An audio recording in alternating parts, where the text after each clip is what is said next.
Picture this. You're stuck in traffic, surrounded by oversized SUVs pretending to be off-road monsters. But deep down you know the truth. Most of them panic the moment the road disappears. And then, Toyota quietly walks in with the 2026-27 Toyota Land Cruiser Prado, like that one guy in the group who doesn't talk much, but can probably survive a zombie apocalypse. Now here's the crazy part. Toyota isn't trying to reinvent the Prado. They know exactly why people love it. Reliability, road presence, comfort, and the ability to go literally anywhere without acting dramatic about it.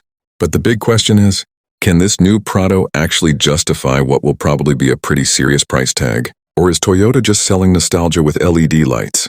And trust me, by the end of this review, you'll know whether this SUV is genuinely worth waiting for, or if buyers are better off saving their money and looking elsewhere. First thing, the design. Toyota finally stopped making SUVs that look confused.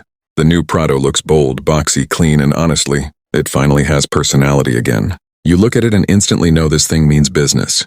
The upright stance, squared headlights, chunky wheel arches, and proper SUV proportions make it feel like an old-school Land Cruiser mixed with modern styling. And thank God Toyota avoided the melted soap bar. Design trend most crossovers are following nowadays. From the front, it has that tough American-style SUV vibe. From the side, it looks planted and muscular. And from the back, simple, clean, practical. No unnecessary fake vents or spaceship nonsense. Now, some people might say it looks too retro. But honestly, that's exactly why it stands out. Would you rather drive another generic crossover, or something that actually looks like it can climb a mountain? Inside the cabin, Toyota played it smart. The interior isn't trying to look like a nightclub. It feels practical first, premium second. And for a Prado buyer, that's actually the right move. Big buttons, usable controls, proper visibility, and storage spaces that make sense in real life. The dashboard layout is clean, upright, and easy to use. And finally, Toyota is improving material quality. Soft touch panels, solid fit and finish, better seats, and a more premium vibe overall. Not luxury like a Range Rover, but also not cheap plastic festival anymore. And honestly, that matters because Prado buyers usually keep these things for years. Second row space looks excellent. And if Toyota keeps the third row practical, family buyers are going to love this thing. Road trips, school runs, off-road camping, this SUV feels built for actual life. Tech-wise, Toyota finally realized people in 2026 expect modern features. You'll likely get a massive infotainment screen, wireless Apple CarPlay, Android Auto, digital gauges, connected services, OTA updates, multiple cameras, and improved voice controls. But here's what I appreciate. Toyota still keeps physical controls for important stuff. Climate buttons, drive modes, off-road settings. Thank you, because nobody wants to open 3 menus just to adjust the AC while driving. Now let's talk AI features, because apparently every car company now wants to sound like Silicon Valley. Toyota is expected to integrate smarter driver assistance systems, adaptive learning navigation, predictive maintenance alerts, and AI-enhanced terrain management. Sounds impressive on paper, but honestly, most people will care more about one thing. Does it work consistently? That's where Toyota usually wins. Their systems may not be the flashiest, but they're dependable, and reliability matters way more than fancy animations on a screen. Under the hood, expect hybrid powertrains to play a major role. Toyota knows fuel economy regulations are getting stricter, especially globally.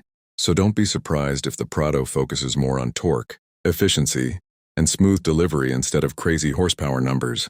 And honestly, that's the right approach. Nobody buys a Prado to drag race a Mustang at a traffic light. What matters is durability, low-end pulling power, towing capability, and long-distance comfort. And Toyota usually nails that balance better than most brands.